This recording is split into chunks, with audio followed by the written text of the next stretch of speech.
MSLI TV رہنمائی بدلتی دنیا کے لیے۔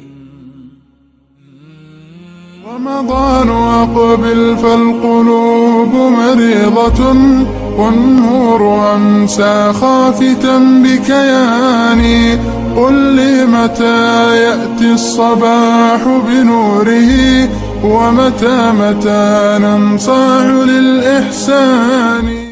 فإن خير الحديث كتاب الله وخير الهدي هدي محمد صلى الله عليه وسلم وشر الأمور محدثاتها وكل محدثة بدعة وكل بدعة ضلالة وفي رواية وكل ضلالة في النار. فأعوذ بالله السميع العليم من الشيطان الرجيم من همزه ونفثه ونفخه.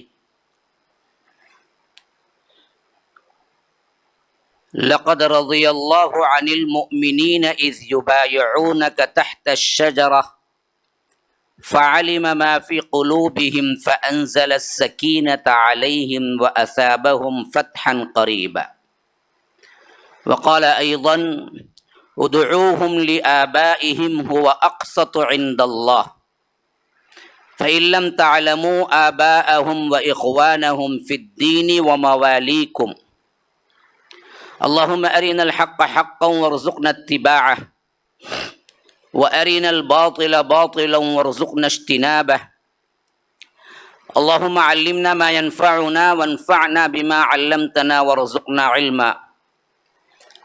رب اشرح لي صدري ويسر لي أمري واحلل عقدة من لساني يفقه قولي. اس اللہ کے نام سے ابتدا جس کے ناموں کی کوئی انتہا ہی نہیں. ولو ان ما فی الارض من شجرۃ اقلام والبحر یمدہ من بعدہ سبعۃ ابحر ما نفدت کلمات اللہ. اس ذات اقدس پر کروڑوں درود و سلام ہوں جو تمام جہانوں کے لیے رحمت للعالمین بن کے آئے تھے. اللہم صلی علی محمد وعلی آل محمد كما صليت على إبراهيم وعلى آل إبراهيم إنك حميد مجيد وبارك على محمد وعلى آل محمد كما باركت على إبراهيم وعلى آل إبراهيم إنك حميد مجيد. برادران اسلام، واجب الاحترام بزرگوں، دوستوں، عزیز ساتھیوں، لائق احترام ماؤں اور بہنوں، اللہ تبارک و تعالیٰ کا بے انتہا فضل و احسان ہے کہ رمضان المبارک کی ان تاخراتوں میں رب العزت کے اسلام اور اس کے سب سے خاص بندے اور حبیب جناب محمد الرسول اللہ صلی اللہ علیہ وسلم کی سیرت سننے کا موقع اور توفیق عنایت کی. بھائی یہ فین اوپر کا ڈال. اور اللہ تبارک و تعالی نے اپنے خاص بندوں سے محبت کرتا ہے یا خیر خواہی چاہتا ہے، دین کی سمجھ دیتا ہے. یوں سمجھیے کہ میرے بیان کے ابتدا میں یہ لازمی جملہ ہوتا ہے، لازمی طور پر میں کہتا ہوں، من یرید اللہ بہ خیرا یفقہہ فی الدین. اللہ تبارک و تعالی جب کسی سے بھلائی کا ارادہ کرتا ہے اسے مال و دولت سے نہیں نوازتا. وہ تو ملحد کو بھی ملتا ہے، مشرک کو بھی ملتا ہے، کافر کو بھی ملتا ہے، زندیق کو بھی ملتا ہے، بلکہ زیادہ ملتا ہے. تو اصل تو مسئلہ یہ ہے کہ دین کی سمجھ دیتا ہے، دین کا فہم دیتا ہے، دین کو سننے سمجھنے کے لیے وقت نکالنے کا ذوق دیتا ہے. یہ بہت بڑی نعمت ہے جو اللہ اپنے خاص بندوں کی نشانی بتایا، ورنہ تو دنیا تو ہر کس و ناقص کو ملتی ہے اور زیادہ ملتی ہے. ہاں، ہمارے لیے تو یہ دنیا ہے کیا قید خانے کے سوا. یہ میرے الفاظ نہیں ہیں، یہ بھی حدیث رسول ہے. الدنیا سجن المؤمن وجنت الکافر، دنیا مومن کے لیے تو قید خانہ ہے، اصل تو کافر کو ہے. کیا ہے یہ؟ ہاں جنت تو اس کے لیے ہے، جو چاہے کر لے، یہاں سے بات ختم، پھر اسے کچھ نہیں ملے گا. تو اصل تیاری تو یہاں ہے. اور انسان کی زندگی میں سب سے بہترین وقت اگر وہ اس دنیا سے جائے گا تو پتہ چلے گا کہ یہی دینی محفلیں ہیں جو جنت کے باغیچوں میں سے ایک باغیچہ ہے. ہاں یہ جنت کے باغیچوں میں سے ایک باغیچہ ہے جہاں نبی کی وراثت تقسیم ہوتی ہے.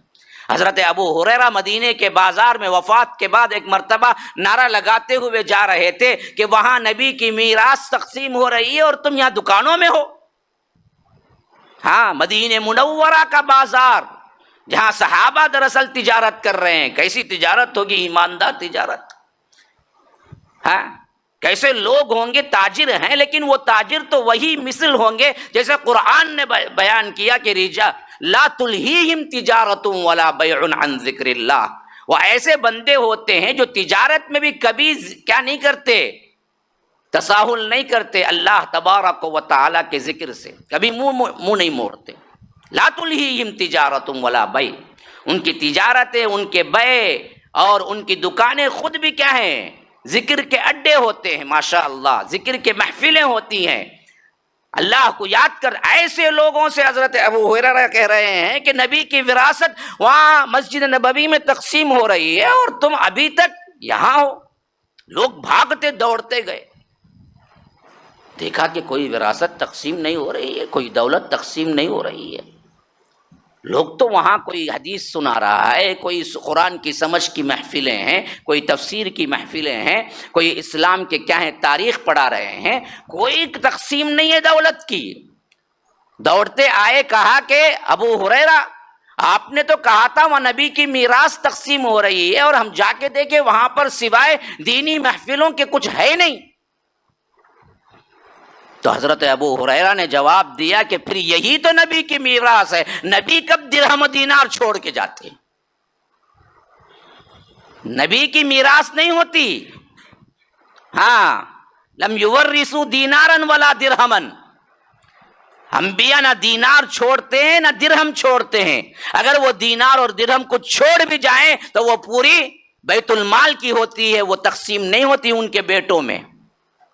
یہی تو اہل سنت کا عقیدہ ہے جس کی وجہ سے شیعہ اور اہل سنت الگ ہیں. یہ بدبخت حضرت ابو بکر پہ لگاتے ہی اس واسطے ہیں الزامات کہ انہوں نے حضرت فاطمہ کو نبی کی میراث نہیں دی. اہل سنت کہتے ہیں نبی کی کوئی میراث نہیں ہوتی، یہ نبی نے کہا تھا. لم یورثوا دینارا ولا درہما، نبی مال نہیں چھوڑ کے جاتا، درہم و دینار چھوڑ کے نہیں جاتا. نبی کی کوئی میراث نہیں. ہاں وَإِنَّمَا وَرَّثُ الْعِلْمِ، وہ چھوڑ کے جاتا ہے وراثت میں تو علم چھوڑ کے جاتا ہے. یہ نبی کی میراث ہے، اسے لے لو. ہاں فمن اخذہ، جو جتنا لے سکتا ہے لے لے، اس کے لیے اچھائی اچھائی ہے اور انتہا اس کی کوئی نہیں ہے علم کی. جتنا پڑھا آپ بونے نظر آئیں گے بڑے علماء کے سامنے. بڑے سے بڑا عالم اس سے بڑے عالم کے نظر میں چھوٹا سا بونا نظر آئے گا. یہ علم کا سمندر ہے جس میں ہم طفل مکتب ہیں، ابھی الف با پڑھ رہے ہیں. ہاں علماء، پہاڑوں کے علم والے علماء آج بھی موجود ہیں. ان بڑے بڑے کھوٹوں سے بھی زیادہ بڑا علم رکھنے والے ہیں. علم حاصل کرتے رہو کرتے رہو کرتے رہو. یہ بحر بیکراں ہے جس کا کوئی کنارہ نہیں ہے. تو اس علم کی ایک چھوٹی سی نشست اور اس میں آپ آئے تو یاد رکھو یہ رب العالمین کی توفیق سے ہوا. اور اگر مسلسل آ رہے ہیں اور اس سیرت سے فائدہ اٹھا رہے ہیں، سیکھ رہے ہیں، علم سمجھ بھی رہے ہیں، تو یاد رکھو پھر تو رمضان المبارک کے ان راتوں میں اللہ نے آپ سے خیر کا ارادہ کر لیا. کرے گا نہیں؟ کرے گا نہیں؟ نہیں آپ نہیں سمجھے. میں بولا کہ کرے گا نہیں، کر لیا. کرے گا نہیں کا سوال نہیں پوچھ رہا ہوں، انشاءاللہ بولنے کے لیے. عجیب لوگ ہوتے ہیں، جہاں سمجھنا ہے وہاں زیادہ سمجھ جاتے ہیں، جہاں سمجھنا نہیں ہے وہاں اور زیادہ سمجھ جاتے ہیں. میں پوچھا سوال نہیں، میں بولا کہ رب نے یہ نہیں کہا کہ کرے گا، ماضی کا معاملہ نہیں ہے یا مستقبل، کر لیا، ہاں ماضی کا معاملہ ہے مستقبل میں نہیں۔ یہ اس بات کی شہادت آپ یہاں بیٹھے ہیں، بیٹھنے والے نہیں، بعض لوگ کہا کہ جو نیٹ میں سنتے ہیں ان کو نہیں، ان کو بھی ملے گا۔ بعض عورتوں نے کیا کمنٹس کیا تھا کہ ہم کو نہیں، کیا وہ آپ کو بھی ملے گا۔ اللہ تعالیٰ نیتوں کو ثواب دینے والا ہے، ہر کسی کو ملے گا جو جس نیت سے بیٹھا ہے، تو سب کو ملے گا۔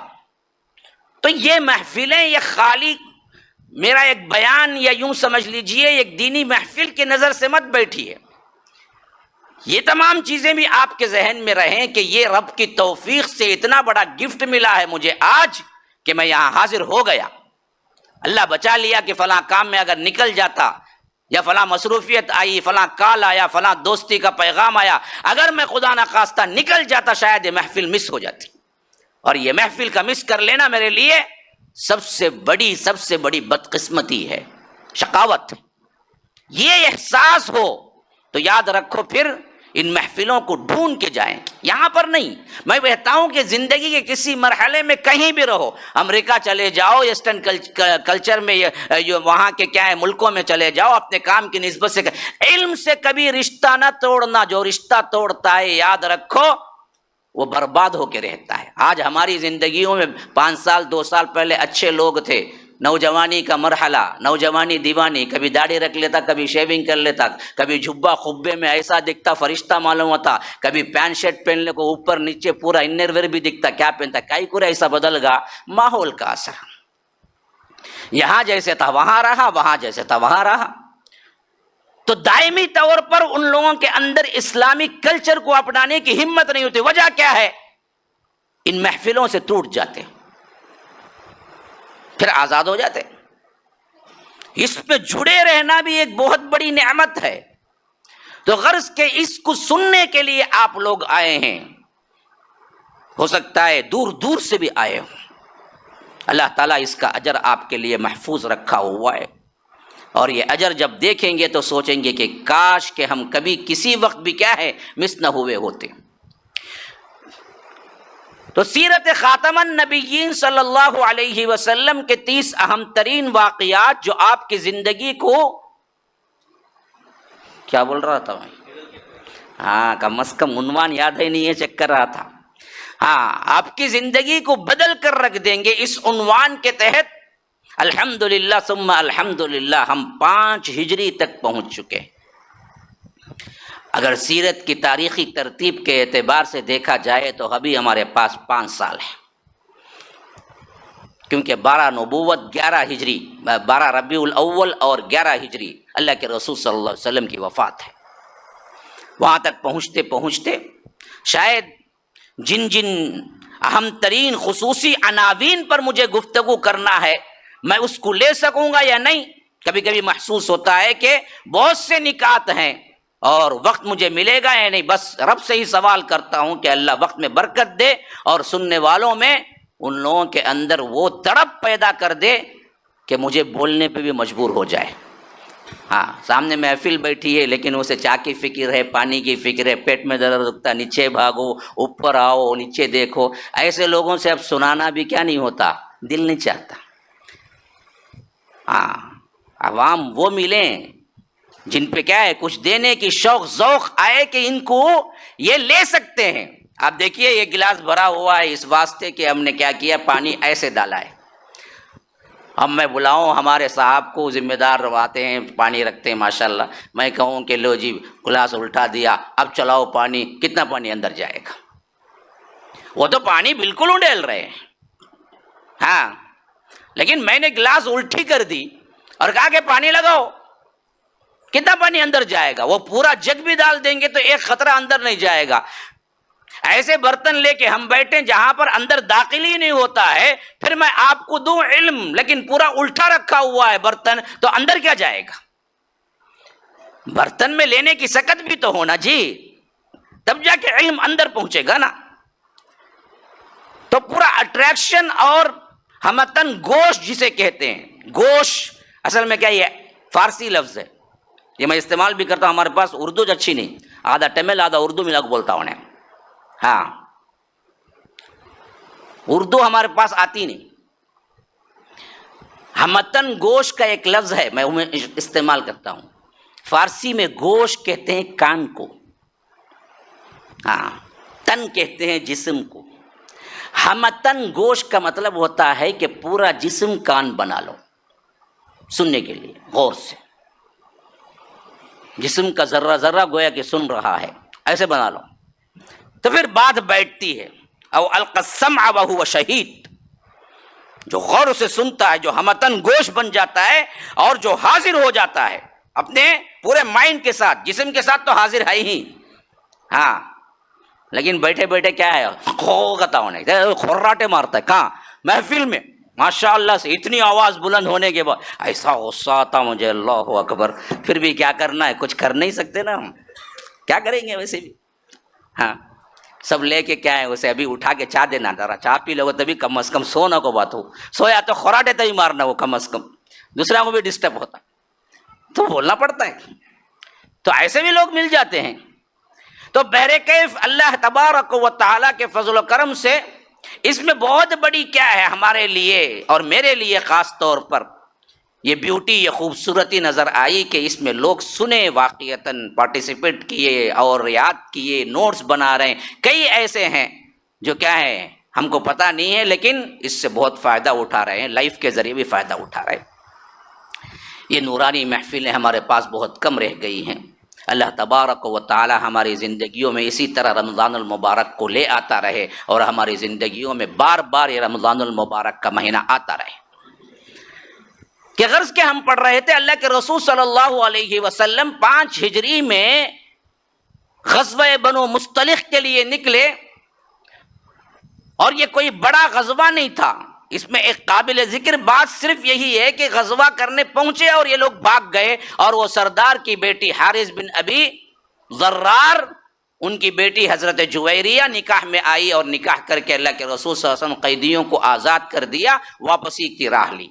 تو غزوے کے اعتبار سے کوئی بڑا غزوہ نہیں، لیکن ان میں 2 واقعات ایسے ہوئے اس حیثیت سے توجہ بہت ضروری، اور اسلامی شریعت کے قوانین میں خاص طور پر بہت بڑی تبدیلیاں آئی. اور اللہ تبارک و تعالی نے اس ایک واقعے کو لے کر اسلام کے اندر جو کچھ بھی آستین کے سام بیٹھے ہوئے تھے ان سب کو ننگا کر دیا. منافقین کے چہرے کھل کے سامنے آ گئے، کیونکہ منافقین کھل کے سامنے نہ آنا بھی ایک بہت بڑی مصیبت ہے.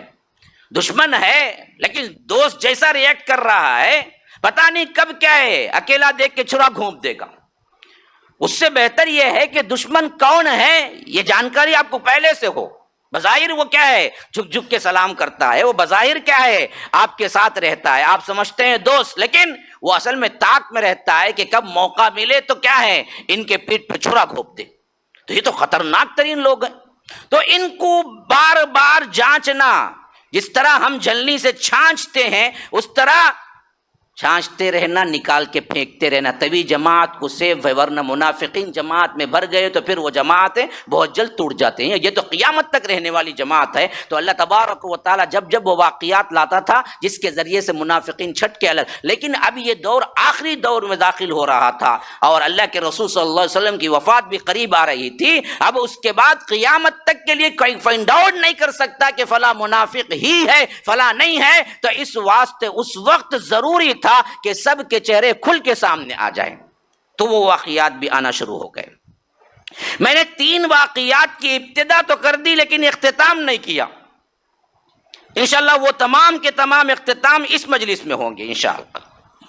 پہلی بات میں نے بتائی کہ واپسی پر معاملہ یہ ہوا کہ ایک مریسی نامی ایک چشمے پر حضرت عمر کے غلام جہجاہ اور عبداللہ بن ابی کا ایک ساتھی، دونوں کے درمیان جھگڑا ہو گیا. دونوں نے ایک دوسرے کو آواز لگائی، پکار لگائی، سپورٹ کو آؤ، اور یہاں تک کہ اللہ کے رسول صلی اللہ علیہ وسلم نے فرمایا کہ یہ جاہلیت کی بدبودار پکار کون پکارا ہے، اور مسئلہ ٹھنڈا ہو گیا. لیکن جب یہ اپنی محفل میں اکٹھا ہوئے، وَإِذَا خَلَوْا إِلَىٰ شَيَاطِينِهِمْ، یہ شیطان جب اپنے آپ تنہا اپنے محفلوں میں ملتے ہیں کہ وہاں پر بات چیت ہوتی ہے، تو اس نے بدبخت نے کہا کہ یہ کیا معاملہ ہے کہ ان کو ہم بلاؤ کھلاؤ اور پورے طور پر مدد کرو، یہ ہمارے ہی خلاف جائیں؟ اگر ہم مدینہ پہنچیں گے تو عزت دار ذلیل کو نکال باہر کرے گا، اور عزت دار اپنے آپ کو کہہ رہا تھا۔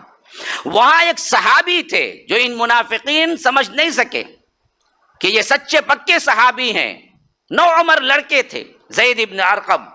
انہوں نے کہا کہ نہیں، یہ پہنچانا ہے، اپنے ماموں سے بات پہنچائی، یہاں تک کہ اللہ کے رسول صلی اللہ علیہ وسلم نے یقین بھی کر لیا، لیکن بہت سے صحابہ نے عبداللہ بن ابی کے لحاظ سے کہا کہ وہ ایسا نہیں کہہ سکتا، اور وہ معافی تلافی کے لیے بھی آیا تھا، تو اللہ کے رسول کوئی فیصلہ سنائے بغیر بھیج دیا۔ یہ واقعے کی اینڈنگ ہمیں نہیں بتائی ابھی، ہوا کیا آخری میں۔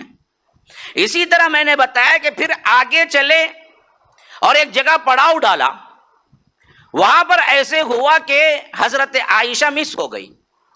وجہ کیا تھی کہ وہ قضاء حاجت کے لیے گئی تھی، اور وہاں ان کے بہن سے لایا ہوا وہ ہار مس ہو گیا، جس کو ڈھونڈنے وہ گئی، اور واپس آئی تو قافلہ جا چکا تھا، اور ہودج جو اٹھا کے رکھے تھے جس میں اماں عائشہ بیٹھتی تھی، ان لوگوں نے رکھ دیا تھا اس گمان میں کہ اندر عائشہ رضی اللہ عنہا ہیں، لیکن وہ نہیں تھی، اور آگے چل پڑا قافلہ، یہاں تک کہ جب آ کے دیکھا کہ قافلہ نہیں ہے تو ان کو اطمینان تو تھا کہ اللہ کے رسول کو ضرور بالضرور صلی اللہ علیہ وسلم معلوم ہو جائے گا، اللہ کے رسول کسی کو نہ بھیجیں گے، کسی نہ کوئی تو پیغام لے کے آئے گا۔ اس حیثیت سے اطمینان سے بیٹھی تو نیند لگ گئی، یہاں تک کہ صفوان بن معطل نے دیکھ لیا اور انا للہ پڑھی، اور سیدھے انہوں نے کیا کیا، اپنا نقاب درست کیا اور اونٹ لائے بیٹھ گئے، اور یہ اونٹ چلتا چلتا چلتا تقریباً آدھے دن کے فاصلے پر، اگر صبح اترے ہیں اللہ کے رسول صلی اللہ علیہ وسلم فوج لے کے اس پڑاؤ پر، تو یہ دوپہر کے وقت پڑاؤ میں داخل ہوئے۔ یہ اتنا فاصلہ رہ گیا تھا دونوں کے درمیان۔ اب داخل ہونے کا سچویشن کیا تھا، میں نے پہلے ہی بتایا تھا، اس غزوے میں منافقین تھے نہیں تھے، اچھی خاصی تعداد تھی، یہ پہلا موقع تھا جہاں منافقین ساتھ میں تھے۔ تو ان لوگوں نے جو دیکھا منظر، وہ کیا منظر تھا کہ ایک طرف صفوان بن معطل ہیں جو اون کی نکیل پکڑ کے لے آ رہے ہیں، اور اوپر اما عائشہ بیٹھی ہوئی ہیں، اور فاصلہ تقریباً آدھے دن کا ہے۔ ہم صبح پہنچے، یہ اکیلے آدھا دن الگ سے اتنا لمبا سفر کر کے پہنچے ہیں۔ صحابہ کے تو وہم و گمان میں بھی کوئی بات نہیں آئی جو سچے تھے، لیکن اس بدبخت نے چہم گوئیاں شروع کی آہستہ آہستہ سے۔ نے کہا کہ دیکھا ایک رات الگ رہ کے آئے ہیں صفوان اور عائشہ، پتہ نہیں کیا چکر ہے۔ اب اس نے مبہم الفاظ بولے، وجوہات کیا تھی؟ یہ مبہم الفاظ بڑھتے بڑھتے بڑھتے بڑھتے افواہ بن جائیں۔ اس نے ڈائریکٹ یہ نہیں کہا، ڈائریکٹ زنا کی، تو صرف اتنا کہہ دیا کہ ایک رات اکیلے اما عائشہ اور صفوان بن معطل، یہ کیا معاملہ ہے؟ اب جو سچے پکے تھے نا، ان کو دوغلا پن نہیں آتا، وہ سیدھی بات ہی بولتے، بولے تو سیدھا بولتے، یعنی تو خاموش رہتے اچھے لوگ ہمیشہ۔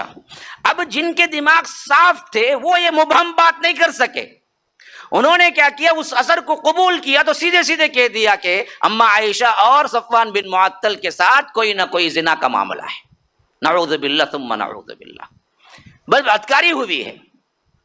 ہاں، اس نے وہ الفاظ نہیں کہے، اس نے چنگاری لگائی۔ اب جو صحابہ تھے یا کمزور ایمان والے تھے یا اس کے جو ساتھی تھے، ان بدبختوں نے اسے آہستہ آہستہ آہستہ مشہور کرنا شروع کر دیا، یہاں تک کہ مدینہ پہنچے تو پورے کی زبانوں پر یہی تھا کہ صفوان بن معطل اور اما عائشہ کے درمیان کچھ نہ کچھ تو ہے رشتہ، ناجائز رشتہ، نعوذ باللہ۔ اب اللہ کے رسول صلی اللہ علیہ وسلم کی بیوی پہ حملہ۔ ہاں، یہ بڑے اسباق لیے ہیں ہمارے واسطے آج کے اعتبار سے۔ میں آپ کو کچھ نکات کہوں گا، پھر آگے کیا ہے واقعے میں لے جاؤں گا۔ پہلی بات یہاں سوچئے، یہ نجی زندگی کا مسئلہ تھا، اور بیوی کی عزت ہمیشہ شوہر کی عزت ہوتی ہے، شوہر کی عزت بیوی کی بھی عزت ہوتی ہے۔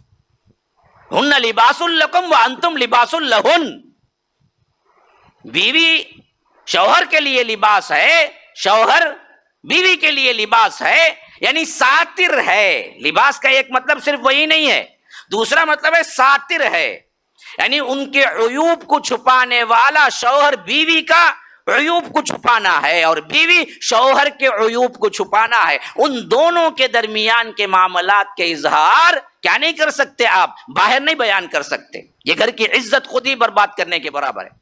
جو خواتین کو یہ عادت پڑی ہوئی ہے بچنا چاہیے، اور جن مردوں کو بھی یہ عادت پڑی ہوئی ہے بچنا چاہیے۔ ہمیشہ کئی مرد اپنے بیوی کے شاکی ہوتے ہیں، اندر کے معاملات بول دیتے ہیں دوستوں کو، جس سے خود کی بیوی کی عزت گرتی گرتی حالت یہ ہوتی ہے کہ پھر وہ کوئی بات سچی بولتا ہے تو نہیں مانتے۔ یہی حالت خواتین کی بھی، چار بیٹھے معلوم کہ جی میرے میاں کیا بولتے، میرے ہبی کیا بولتے، پھپھی کیا بولتے بول کے پورا بول ڈالتے انہوں۔ کیوں بولے جی تمہیں؟ تمہاری بھی اس کی بات تھی نا، وہ اس راز رکھنا تمہاری ذمہ داری تھی نا، ساتر ہے نا، لباس چھپاتا ہے نا۔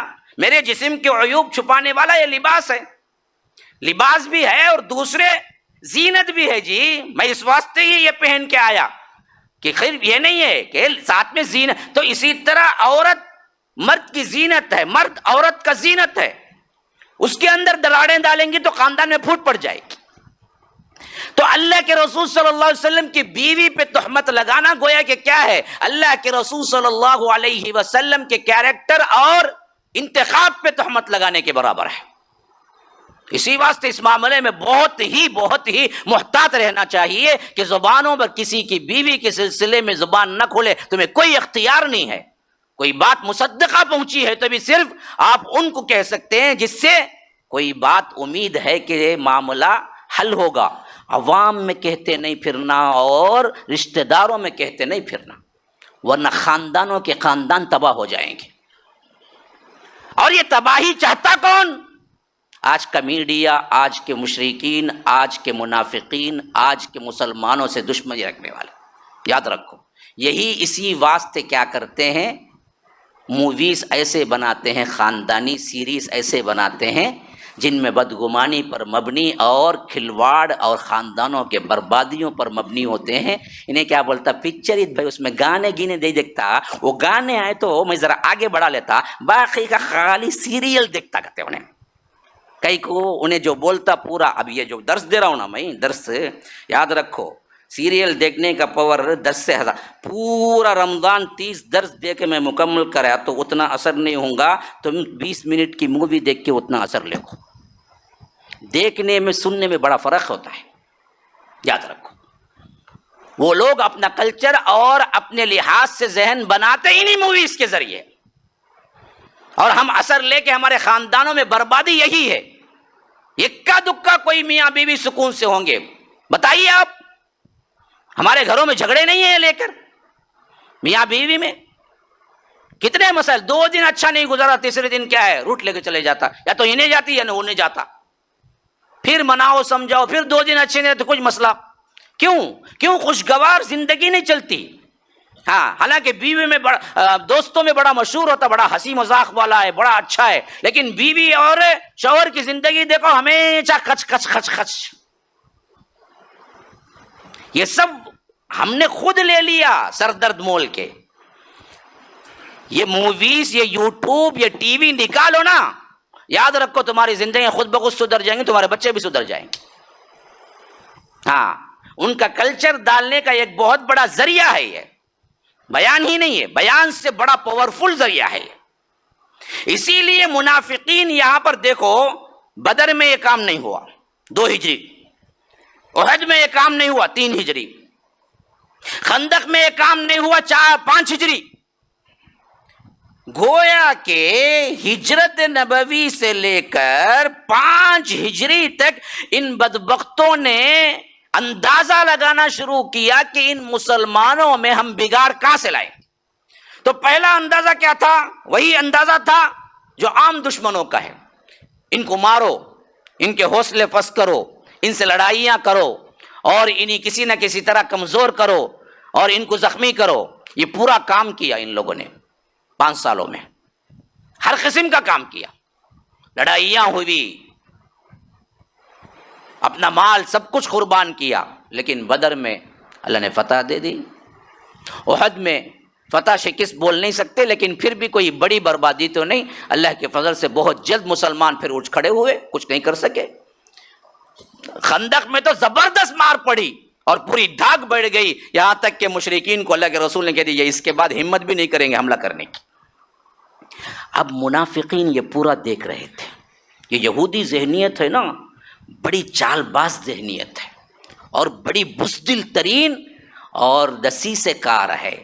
کس طرح یہ یہودی ذہنیت ہی ہے جو ہم کو بھی آج ٹیکل کرے۔ ہم کیا سمجھتے ہیں وہ زمانے میں کرے جی سازش، ہاں یہ زمانے میں ہم کو کون بول، نہیں، یہودی ذہنیت پر تمہیں اٹھتے کھاتے پیتے فیشن کرتے، پینٹ پہنتے شرٹ پہنتے ٹائی پہنتے، تمہاری حرکت انہیں دیتا تم نہ، وہ تمہیں کر لے کوئی، اور تمہارے بچے بھی ووچ کرتے، یاد رکھو، سامنے نہیں ہے انہیں۔ جتنے آپ کے سیریز ہیں، جتنے جو عوامی طور پر جو غلاظت ہے وہ تو غلاظت ہے، وہ تو چھپ کے کر خود مرتا انہیں، وہ پورا کریڈٹ انہیں کے پاس ہے۔ وہ بھی جتنے فلمیں ہیں ننگی اور پران فلمیں ہیں سب اسی کا ہے کارن، لیکن وہ نہیں، وہ تو انسان چھپ کے کر، جو سمجھتا کہ ہم گھر کے اندر میاں بیوی بھائی بہنیں بیٹھ کے دیکھ سکتے ہیں جو عام ہے، وہ بھی اصل بنانے والا وہی ہے۔ اور ان سب موویز کو ٹام اینڈ جیری، وہ بچوں کے چھوٹے چھوٹے جو ہیں وہ بھی بنانے والا وہی ہے۔ وہ جو بنتے ہیں نا جی وہ اسرائیل میں بینڈ ہے،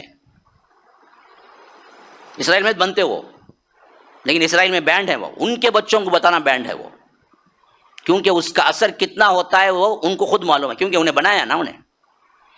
ہاں، جس حیثیت سے انہیں ٹام جیری لڑکے مرتے، انہیں کیا کرتا، زندگی بھر اسے واسطے اس کے دوستوں سے لڑ کو مرتا انہیں، بچپن سے جو اسے لڑائی کی ذہنیت ڈال دیتے، شک کی ذہنیت ڈالتے، آپ کو معلوم ہی نہیں ہوتا وہ کیا جی ایک ٹام اینڈ جیری اتنا، وہ کیا بلا، مجھے تو اس کے علاوہ کچھ یاد بھی نہیں ہے مجھے کہ دوسرے کیا ہیں بلا مخمس، لیکن اصل میں آپ لمحہ اسی کا شکار ہے، وہی کر رہا ہے، وہی ٹیکل کر رہا ہے، آپ کو تربیت دے رہا ہے، آپ کو معلوم بھی نہیں ہوتا کیسے تربیت ہو رہی ہے، ہو گئی تربیت، کرتا وہی ہے سب۔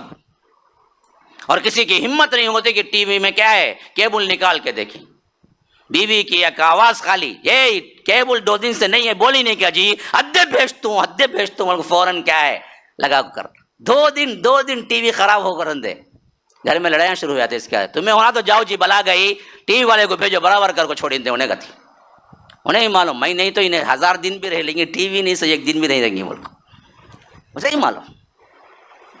ہاں یہ تو زندگی ہے نا جی، ورنہ تو کیا زندگی ہے ہماری، ٹی وی دیکھو، کھانا کھاؤ، سیر سپاٹے کو جاؤ، وقت گزارو، سو جاؤ، کیا زندگی ہے دوسری ہماری؟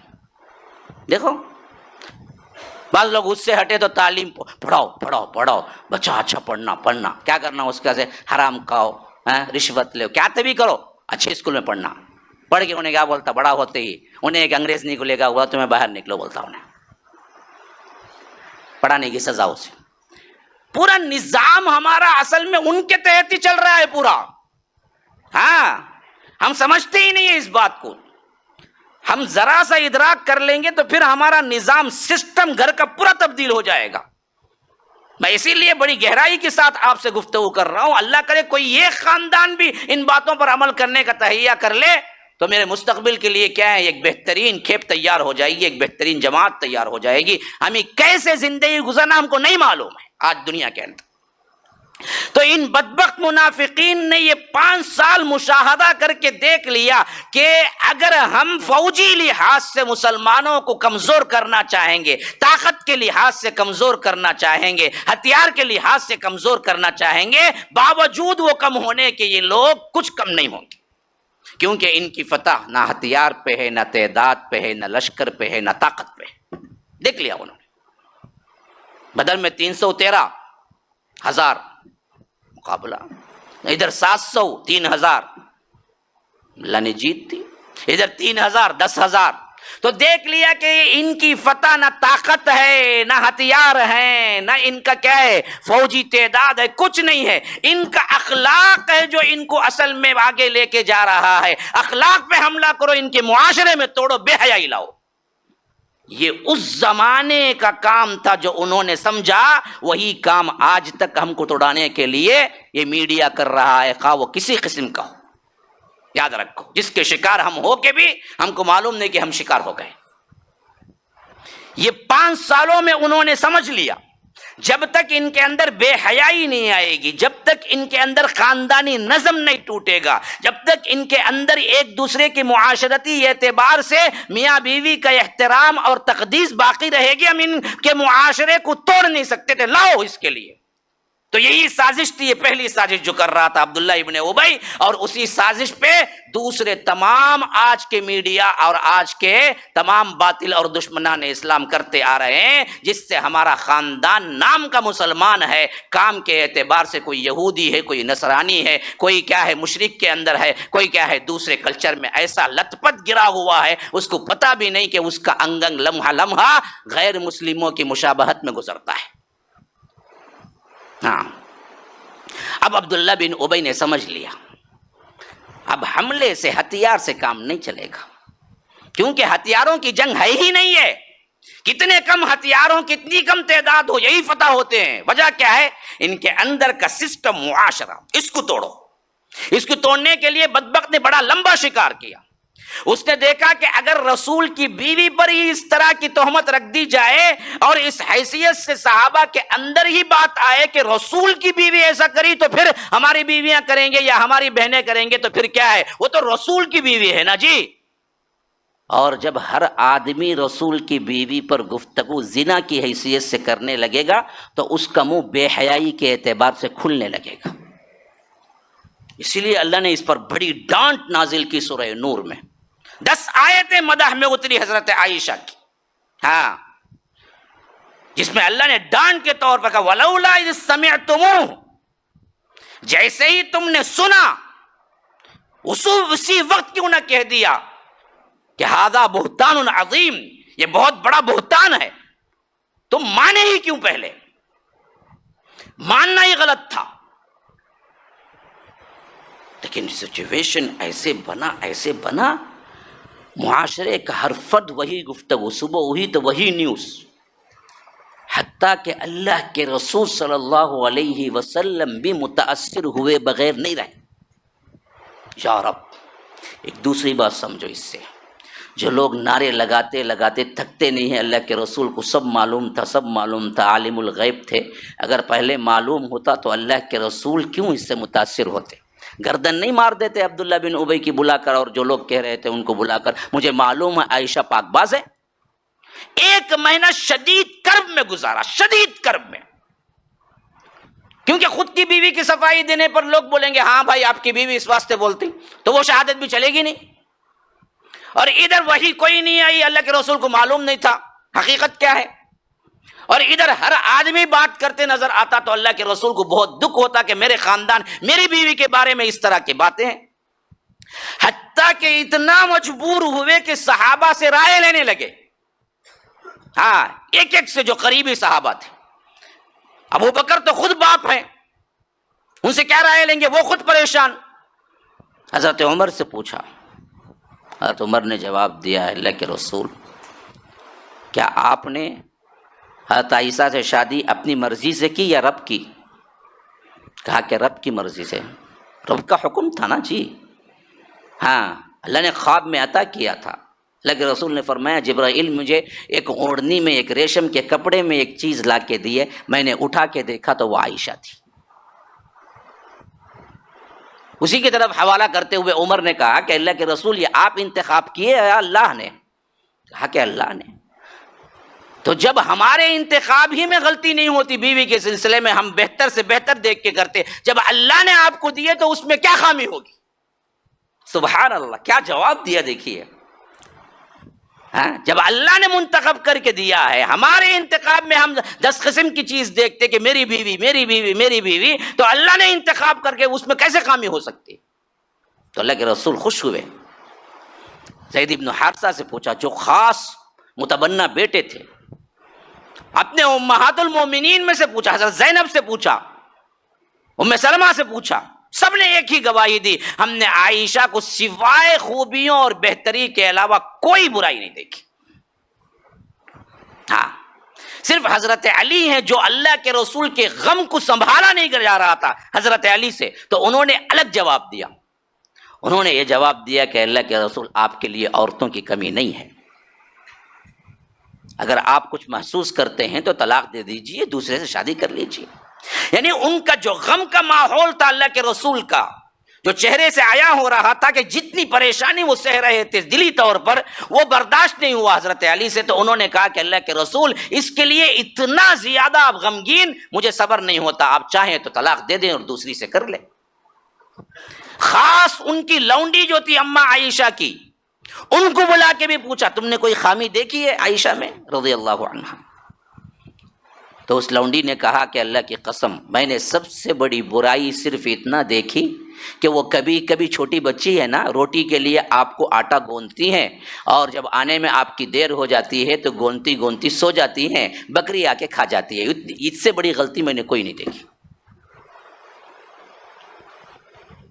سب سے بڑی غلطی اتنی ہی دیکھی میں کہ کبھی کبھی وہ آٹا گوند کے رکھ دیتی ہیں، غافل ہو جاتی ہیں، جس کی وجہ سے باہر کی بکری آ کے کھا جاتی ہے، اس کے زیادہ کوئی غلطی میں نے دیکھی ہی نہیں حضرت عائشہ کی زندگی۔ یہ تمام مراحل ادھر جا رہے ہیں، ایک مہینہ ایک دن دو دن نہیں، ایک مہینہ پریشان، پورا معاشرہ پریشان، کیوں وحی نہیں آ رہی؟ اچھا ادھر کی یہ تو کیا ہے، ون سائڈ اللہ کے رسول، صحابہ اور ماحول مدینہ وہاں سے ہو رہا ہے۔ ادھر اماں عائشہ کی زبانی سنو کہانی کیا ہے۔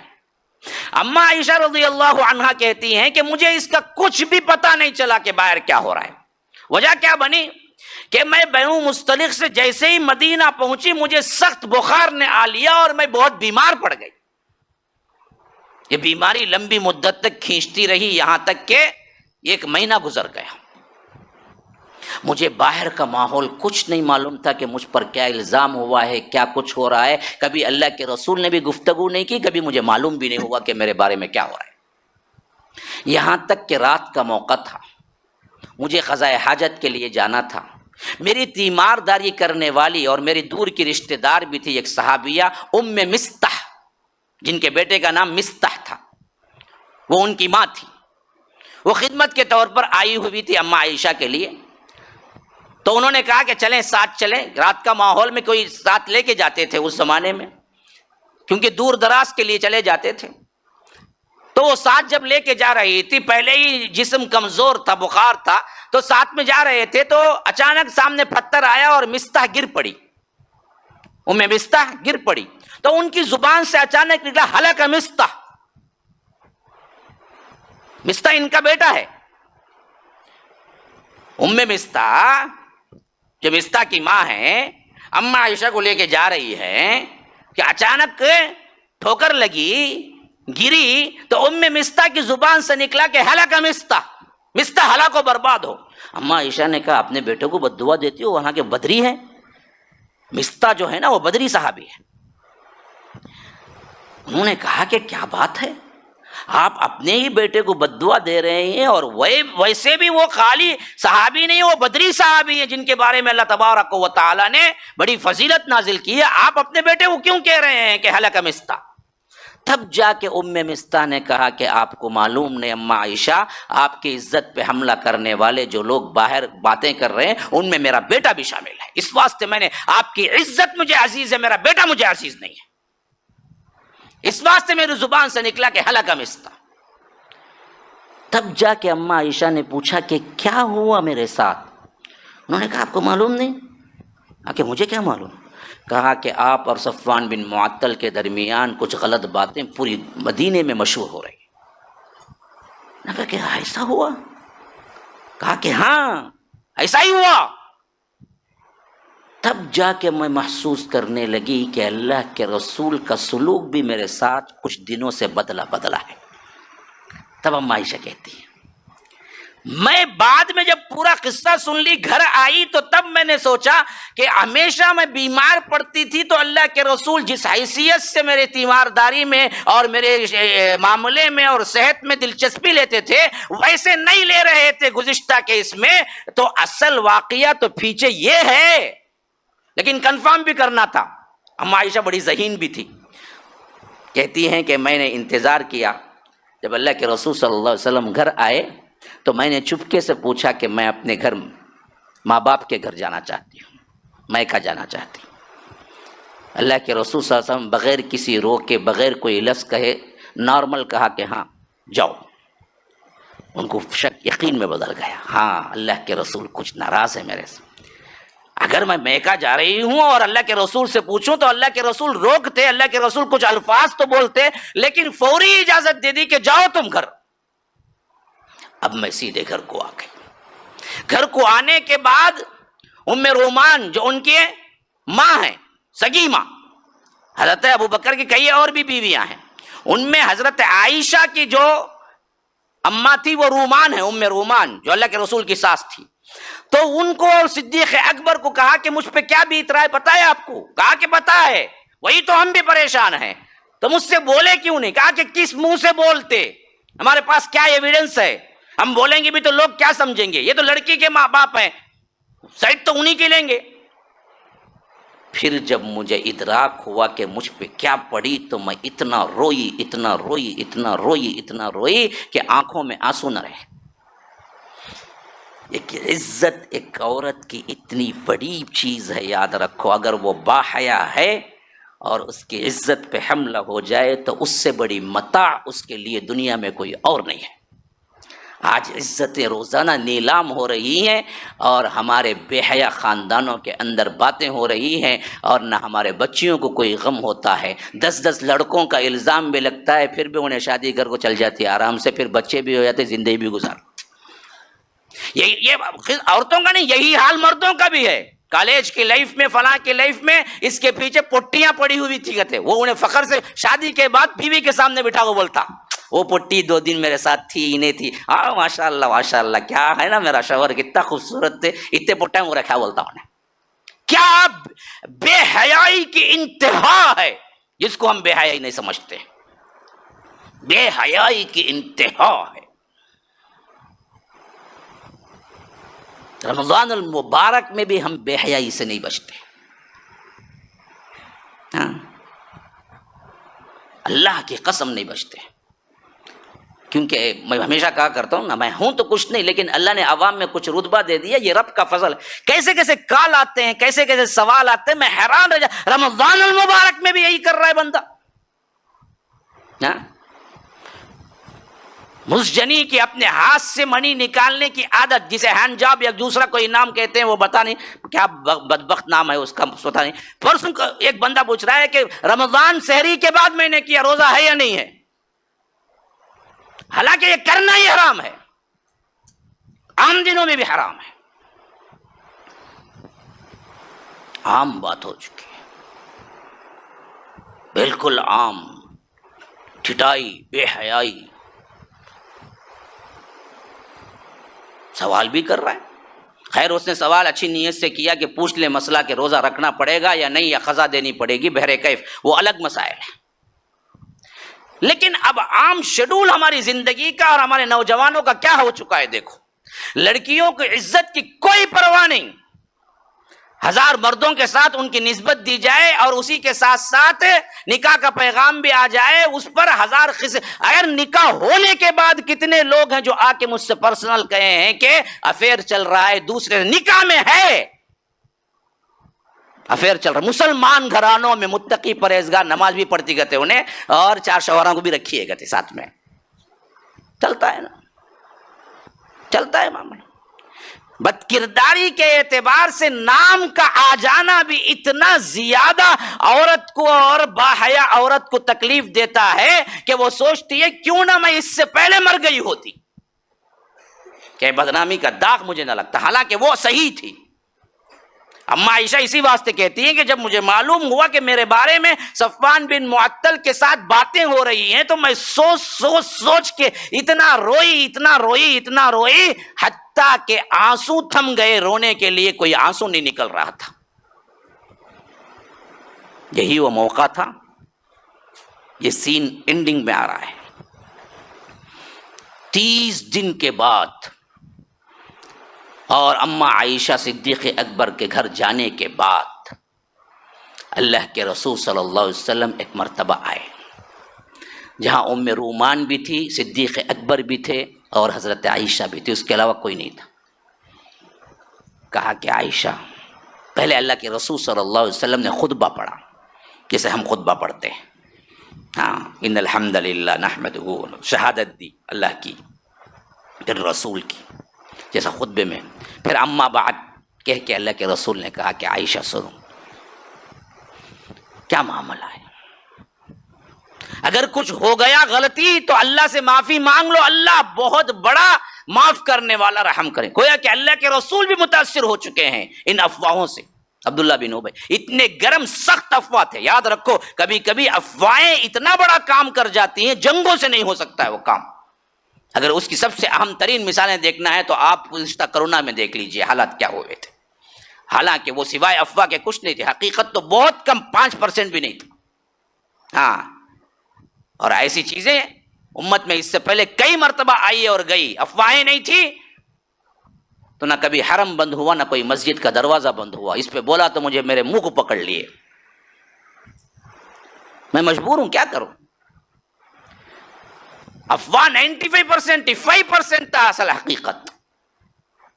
افواہ نے اتنا بڑا کام کیا کہ پوری دنیا کو ہلا کے رکھ دیا۔ یہی حال کہ نبی متاثر ہو گیا، نبی کہا کہ عائشہ کچھ ہو گیا تو معافی مانگ لو اور میں بھی تمہارے لیے دعا کروں گا، اور اللہ معاف کر دیتا ہے، بڑا رحم کرنے والا ہے۔ تو اماں عائشہ کہتی ہیں کہ میرے تمام آنسو رک گئے، میں بالکل اسٹاپ۔ دیکھیے انسان ایک حد تک اپنے آپ کو کیا ہوتا ہے، کمزور محسوس کرتا ہے، لیکن کمزوری کی انتہا پہ پہنچ جاتا ہے نا، پھر اس کے اندر ایک طرح کا اٹھان، ایک ایسی طاقت پیدا ہوتی ہے کہ بھائی میں جتنا نیچے جانا گیا لیکن اب نہیں ہو رہا، اب میں سب سے لڑوں گا۔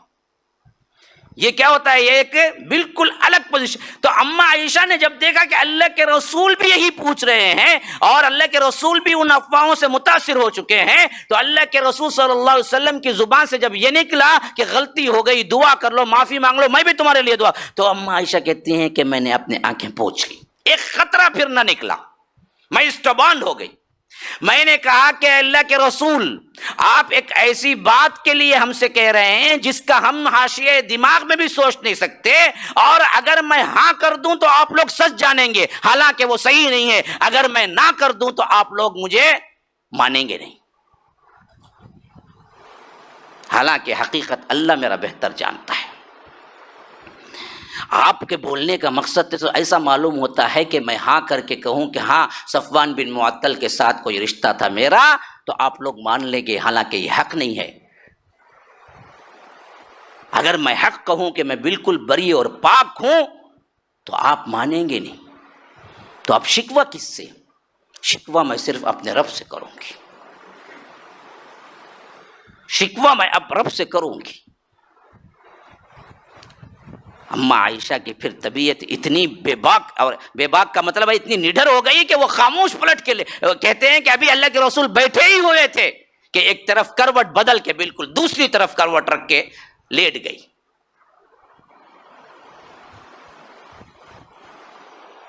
بعض روایتوں میں یہ ہے کہ یہ کہتے ہوئے انہوں نے ابو بکر اور ام رومان کی طرف دیکھا، کہا کہ امی جان، ابا، آپ تو کچھ کہیے میرے بارے میں، آپ کے سامنے میری پوری زندگی ہے۔ صدیق اکبر نے کہا کہ بیٹی رسول کے سامنے میں کیا کہوں، کوئی عام انسان ہے کہ میں کہہ دوں ان کے سامنے؟ یہ تو رسول ہیں، ان کے سامنے ہم کیا بول سکتے ہیں؟ کہا کہ اماں آپ تو مجھے میرے رگ رگ سے واقف ہیں، آپ اماں ہیں، ہاں ماں سے بڑھ کر کون جانتا ہے بیٹی کے رازوں کو؟ ماں ماں ہوتی ہے، اس کی آنکھوں سے سمجھ جاتی ہے کہ یہ بھوکی ہے، اس کے حرکات سے سمجھ جاتی ہے کہ اسے کیا ضرورت ہے۔ تو کہا کہ اماں آپ تو کچھ کہیے۔ ام رومان نے فرمایا کہ بیٹی میں کیا کہوں کہ رسول اللہ سامنے ہیں، وہ بہتر سمجھتے ہیں۔ یہاں تک کہ یہ کروٹ لیٹ گئی۔ ادھر ام رومان کہتی ہیں کہ ہم نے دیکھا کہ اللہ کے رسول صلی اللہ علیہ وسلم پر وحی اترنے کی کیفیت شروع ہو گئی، اور ہمارا حال یوں ہو گیا کہ کاٹو تو لہو نہیں، کیونکہ ایک طرح اندازہ ہو گیا کہ وحی اتر رہی ہے، فیصلہ کر دے گی۔ اگر فیصلہ صحیح نکلا، فیور میں نکلا، اماں یہ تو خوشی کی بات ہے، لیکن حقیقت کچھ اور نکل گئی تو پھر تو ہم جیتے جی مر جائیں گے عزت کے خاطر۔ ہاں، مسلمانوں کے لیے، حیادار خاندانوں کے لیے عزت ہی تو سب کچھ ہوتی ہے۔ حیا نہ ہو، عزت نہ ہو، ہاں آپ باعزت زندگی معاشرے میں گزار رہے تھے اور اچانک سنا کہ آپ کی بیٹی کسی کے ساتھ بھاگ گئی، تو پھر تو باپ کہتا ہے جینے سے تو مر جانا بہتر ہے، اور مر بھی جاتے ہیں کئی لوگ، لیکن ان بدبختوں کو کوئی کچھ نہیں ہوتا، یہ آرام سے جا کے ہنی مون مناتے ہیں۔ ایسی اولاد ہم نے پیدا کر کے چھوڑ دی ہے آج۔ تو حضرت ام رومان دراصل دیکھ رہی تھی کہ اللہ کے رسول کا چہرہ متغیر ہو رہا ہے، وحی کی ایک الگ ہی کیفیت ہے جس سے صحابہ پہچان جاتے تھے کہ اس وقت وحی اتر رہی ہے، وحی اترنا شروع ہو گئی۔ سب کو انتظار تھا وحی ختم ہو اور کیا ہو۔ جیسے ہی وحی ختم ہوئی اور یہ وحی آئی تھی سورہ نور کے وہی 10 آیات جو حضرت عائشہ کی مدح میں قرآن میں قیامت تک کے لیے رکھ دیا، ان الذین جاؤوا بالافک عصبۃ منکم لا تحسبوه شرا لکم بل هو خیر لکم لکل امرئ منهم ما اکتسب من الاثم والذی تولى کبرہ منهم له عذاب علیم۔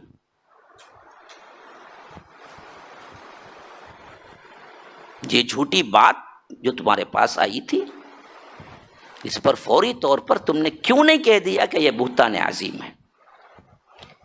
جیسے ہی وہی ختم ہوئی، اللہ کے رسول صلی اللہ علیہ وسلم مسکراتے ہوئے اٹھے، کہا کہ عائشہ خوش ہو جاؤ، اللہ تبارک و تعالی نے تمہاری براءت نازل کر گی بذریعہ وحی۔ اور اما عائشہ کہتی ہیں کہ اس انتہائی اہم ترین مقام پر احترام کے اس اللہ تبارک و تعالی نے میرے ساتھ جو محبت کا معاملہ کیا، اس پر میں سوچتی تھی کہ کہاں مقام دے دیا۔ میں سوچتی تھی اللہ براءت نازل کرے گا میری، لیکن کسی وحی کے ذریعے یا کسی فرشتے کو بھیج کر یا کیا ہے اللہ کے رسول کے دل میں بات ڈال کر، لیکن اللہ نے قیامت تک کے لیے قرآن کا جز بنا دیا میری براءت کو، 10 آیتیں پوری۔ تو میں اس کے شکر ادا کرتے تھکتی نہیں تھی کہ یا رب ایسے وقت میں تو نے میرا سہارا دیا، سب سے بڑا سہارا تو ہی ہے۔ تو ام رومان نے کہا اٹھو عائشہ، اللہ کے رسول کا شکریہ ادا کرو، اللہ کے رسول کا شکریہ ادا کرو۔ ابو بکر نے بھی یہی کہا کہ اللہ کے رسول کا شکریہ ادا کرو۔ اما عائشہ بڑے ناز سے کہا کہ میں کیوں شکر ادا کروں، میں تو صرف اللہ کا ادا کروں گی، اللہ کے رسول نے بھی تو مجھے دیکھا تھا اسی نظر سے۔ یہ میاں بیوی کا خاص تعلق ہے، اس پہ آپ گفتگو نہیں کر سکتے کچھ اور۔ ہاں، یہ خاص جذبے کے تحت بولا گیا جملہ ہے کہ اسی کے تحت لینا چاہیے، ورنہ تو ہٹا کے لیں گے تو پھر تو کیا مطلب ہی کچھ اور نکل جائے گا، کفر اور ایمان کا مسئلہ بن جائے گا۔ یہ میاں بیوی کا تعلق تھا، اتنا ناز تھا، اللہ کے رسول صلی اللہ علیہ وسلم ان کے نخرے اٹھاتے تھے، یہ بہت ہی محبوب بیوی تھی۔ اس اعتبار سے جیسے ہی اللہ تبارک و تعالی نے اتار دیا تو اما عائشہ نے وہ عزت جو تھی وہ کئی گنا بڑھ چکی تھی اما عائشہ کی اللہ کے رسول صلی اللہ علیہ وسلم کی نظر میں، وہ محسوس کر لیا تھا۔ تو انہوں نے کہا کہ میں کیوں شکر ادا کروں، میں تو صرف اللہ کا کروں گی۔ یہ بھی تو میرے شک کیے تھے۔ وہ مرحلہ بھی کتنا خوشی کا مرحلہ ہوگا یا رب، جب 7 آسمانوں پر سے اللہ گفتگو کرے کسی بندے کے معاملے میں کہ ایک پاک باز ہے، اس طرح یہ معاملہ ختم ہو اور پورے احکامات نازل ہوئے سورہ نور میں۔ اگر کوئی پاک باز بندی پر زبان نکالے، زنا کی تہمت لگائے، پھر اس کو 4 گواہ لے کے آنا پڑے گا، وہی اصول بنائے۔ اگر وہ عینی 4 گواہ نہیں لائے گا تو پھر 80 کوڑے مارے جائیں۔ والذین یرمون المحصنات ثم لم یأتوا بأربعة شہداء فجلدوہم 80 جلدہ، پھر تو 80 کوڑے مارے جائیں گے۔ یہ اصول قیامت تک کے لیے قائم ہو گیا۔ اب کسی بھی پاک باز عورت پر کوئی بھی چیز لگانے سے پہلے 100 مرتبہ سوچنا چاہیے، خاص طور پر مردوں کا معاملہ نہیں، اس میں خاص طور پر خواتین کا ہے۔ ساس، ننن، جیٹ کی بیوی کو چٹانی، بٹانی یا عجیب و غریب جو نام آئی نا، یہ لوگ بے تحاشا منہ کھولتے ہیں، جو چاہے بول دیتے ہیں۔ یاد رکھو، ثابت نہیں کر سکے شریعت اسلامیہ تو 80 کوڑے کھانا پڑے گا، 80 کوڑے۔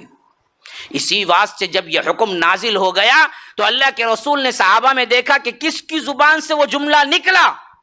بڑے بڑے صحابہ، مستح جو ام مستح ملی تھی، بدری ہیں، مستح ابن اساسہ، 80 کوڑے کھانے پڑے کیونکہ ان کی زبان سے بھی نکل گیا تھا۔ صحابی بدری 80 کوڑے، صرف ایک نہیں۔ دوسرے صحابی حسان بن ثابت، شاعر رسول، ہاں اللہ کے رسول صلی اللہ علیہ وسلم فرمایا کرتے تھے کہ تم مسجد نبوی میں ان کے لیے چیئر ڈالی جاتی تھی اور یہ بیٹھتے تھے، تو اللہ کے رسول کی مدح میں جب وہ اشعار پڑھتے تھے تو اللہ کے رسول کہتے تھے کہ حسان پڑھتے جاؤ، جبرائیل تمہاری مدد کے لیے آئے ہیں۔ ایسے عظیم ترین صحابی کو 80 کوڑے مارے گئے، کیونکہ ان کی زبان سے بھی نکل گیا تھا اما عائشہ کے بارے میں 80 کوڑے، وہ بھی اس وقت ان کی عمر 60-70 کے اوپر ہوگی۔ میں نے پہلے ہی بتایا تھا حضرت حسان جو اسلام قبول کیے وہ اس وقت ہی ان کی عمر 60 تھی۔ ہاں، خالص صحابی اللہ کے رسول کے خاص، لیکن معاملہ نہیں ٹلا کیونکہ قانون بن چکا تھا۔ اچھا، صرف مرد ہی نہیں تھے اس میں، حمنہ بنت جہش ان کی زبان سے یہ عورت ہے، اور یہ عورت بھی کون عورت ہے پتہ ہے؟ ام المؤمنین حضرت زینب بنت جہش کی بہن ہے، ہاں، حمنہ بنت جہش، اور اسلام کے لیے بڑی قربانیاں ہیں ان کی، لیکن ان کی زبان سے بھی نکل گیا تھا اما عائشہ کے بارے میں، ان کو بھی 80 کوڑے مارے گئے۔ کیا عزت رکھی ہے رب نے ان خواتین کے لیے جو اپنی عصمتیں اور اپنی کیا ہیں عزتیں حفاظت کرتی ہیں۔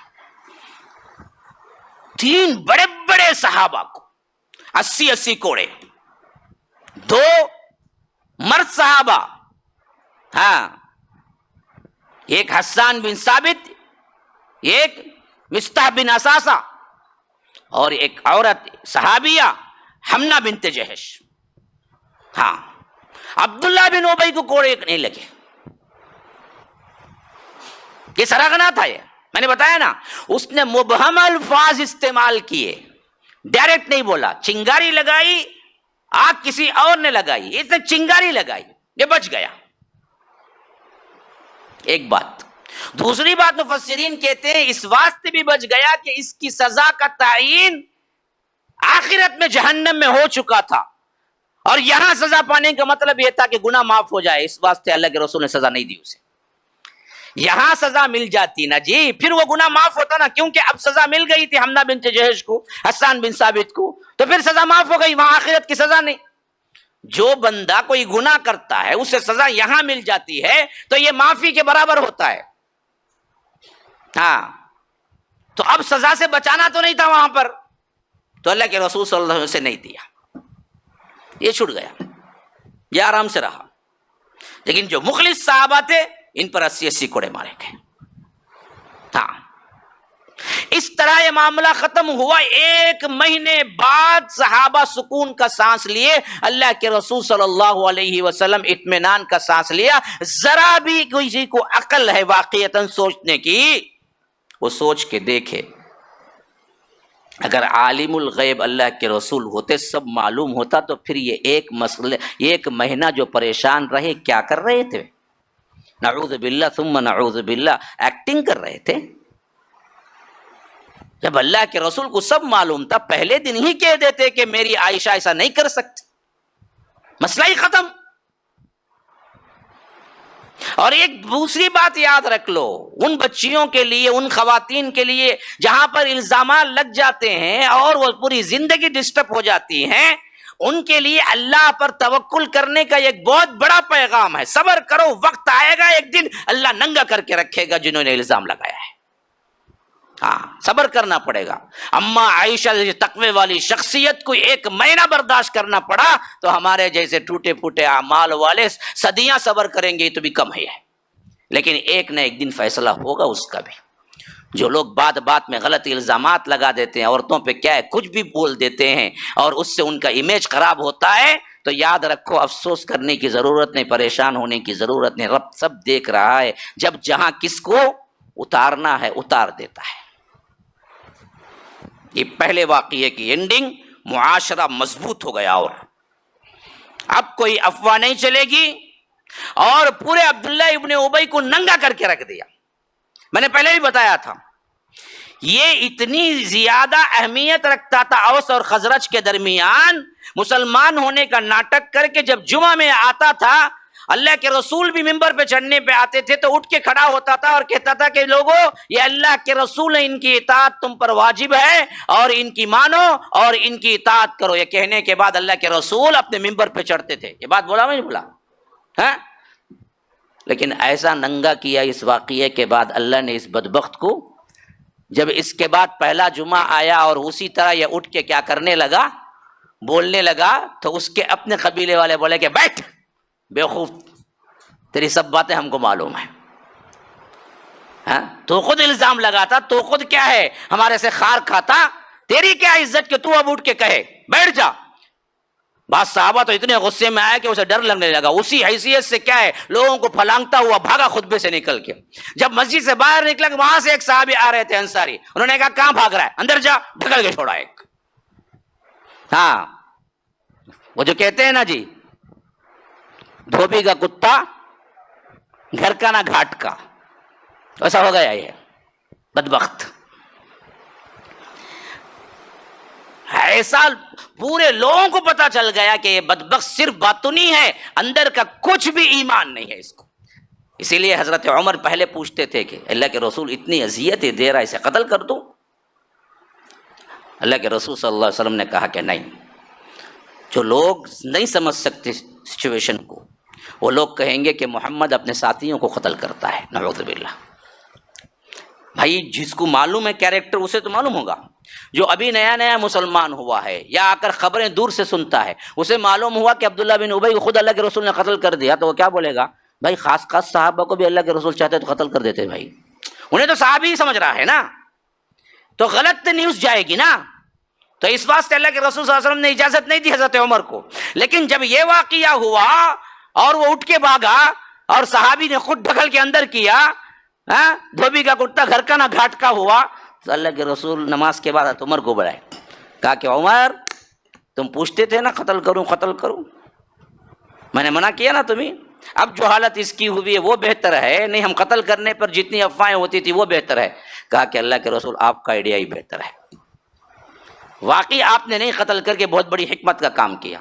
اب اس کی کوئی بات کوئی ویلیو نہیں رہ گئی, سب نے جان لیا کہ یہ پکا منافق. یہ ایک طرف کا سین ختم ہوا, ایک واقعہ.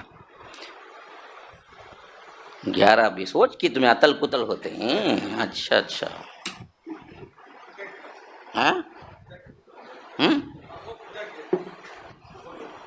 ماشاء اللہ ماشاء اللہ, برکت رحمت نازل فرمائے. اتنا میرا احساس ہے, خیال ہے اللہ تعالیٰ بھی آپ کے لیے بھلائیاں عطا کرے. ہاں ویسے بھی ٹائم زیادہ ہو گیا ہے. تو دوسرے واقعے کی جو اینڈنگ ہے وہ ابھی دلچسپ ہے, جس میں زید ابن ارقم نے آ کے بتایا کہ اس نے یہ کہا ہے اور اس نے جھٹلا دیا. وہ اینڈنگ بھی اسی کے ساتھ ہو رہی ہے. پھر اس کے بعد ہم دیکھتے ہیں کہ معاشرہ کیسے تبدیل ہوتا ہے. وہ انشاءاللہ ہم کل کی محفل میں رکھتے ہیں. ھذا وباللہ التوفیق وصلی اللہ وسلم علی نبینا محمد. اسأل اللہ لی ولکم ولسائر المسلمین من کل ذنب فاستغفروہ انہ هو الغفور الرحیم. والسلام علیکم ورحمۃ اللہ وبرکاتہ.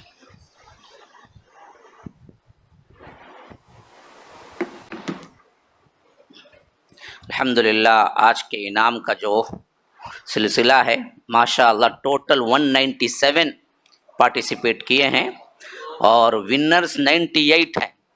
ماشاء اللہ جو ذمہ داری اٹھائے ان کی جیب ہلکی ہوگی, اللہ تعالیٰ اور بھر دے ان کے جیبوں کو. یہ آپ لوگ پہنچا دیں گے نا, صرف تین کا اٹھانا ہے نا. ادھر ہے, آؤ بیٹا, کون آؤ, انتظار میں ہی کہ آؤ بیٹا, ادھر آؤ ادھر آؤ. ایسا ہو جی, بھائی ذرا فین آف کرو, بھائی فین آف کرو. یہ ذرا ٹھہرو بیٹا ٹھہرو, ویسا نہیں اٹھانا, اڑگی سے اٹھا دے تو بعد میں کیا بولیں گے لوگ. ذرا خوراک کا تو خوراک کے ٹائپ میں لے کے آنا. نہیں اب اٹھاؤ, چاکلیٹ اٹھا لے. تو یہ اٹھا لے, یہ اٹھا لو. بڑا عنایت والا بچہ ہے جی ماشاء اللہ. ابھی 2 کی ضرورت ہے, 3 کا ہی کو ہے. ہاں بنتے احمد اللہ بیگ, بنتے احمد اللہ بیگ ہے نا. ماشاء اللہ ماشاء اللہ, احمد اللہ بیگ. میں بھی بیگ بھائی, میں جاوید اللہ بیگ میں اصل میں مشہور ہوں, جاوید مان ربانی سے, لیکن ہمیں بھی بیگ خاندان. ہاں اٹھاؤ بیٹے, لاؤ. کیا جی اٹھا لیے, بس ہم کیا بند کرتے ہیں, اب کیا فائدہ جی. ہاں کاشفہ مسرت, کیا کاشفہ مسرت ہے نا دوسرے نمبر پہ. آؤ بیٹا اٹھاؤ. لاؤ یہ لو، تمہیں 2 چاکلیٹ آنے لوگ، چل جاؤ، اس سے زیادہ کیا بھی کام نہیں ہے تمہارا، آ جاؤ۔ مستقیم چنئی، اللہ اکبر، ماشاء اللہ۔ اس کے باقیہ سب کے بھی کیا ہیں انعامات، اگر صحیح نمبر گوگل کا دیے ہیں، گوگل پے کا، تو جائے گا، نہیں ہے تو نہیں جائے گا۔ بعد میں نیچے کمنٹ میں لکھنا نہیں میرا بھی نام آیا تھا پیسہ نہیں آیا، کیا بھی نہیں کر سکتے ہمیں، تم نہ ڈھونڈنے کا کو ایڈریس میں نہیں دے سکتے ہمیں، اس واسطے صحیح نمبر ٹیکل ہوا تو ضرور بھی ضرور پہنچ جائے گا، اطمینان رکھیں۔ سبحانک اللہم شعیب، ہاں اللہ اکبر، شعیب بادشاہ ایکسیڈنٹ ہوا ہے، ان کے لیے دعا کیجیے، صحت کے لیے اللہ انہیں شفائے کاملہ عاجلہ مستقبل عطا فرمائے۔ اور کیا بات ہے، کوئی اعلان وغیرہ کچھ نہیں ہے نا؟ سبحانک اللہم بحمدک اشہد ان لا الہ الا انت استغفرک و اتوب الیک۔ اور اس کے ساتھ انشاءاللہ پھر ہمارا ٹھیک 12 بجے زور ترجمہ قرآن منعقد ہوگا، اور سکون کے ساتھ چائے پیجیے گا، کوئی کھڑ کے مت پیے بھائی، کھڑ کے پینا اچھی بات نہیں ہے، جگہ ڈھونڈ کے بیٹھ جائیں اور بیکار باتیں نہ کریں، کچھ بھی بات کرنا ہے دوبارہ مسجد میں آ جائیں، اندر بیٹھ جائیں۔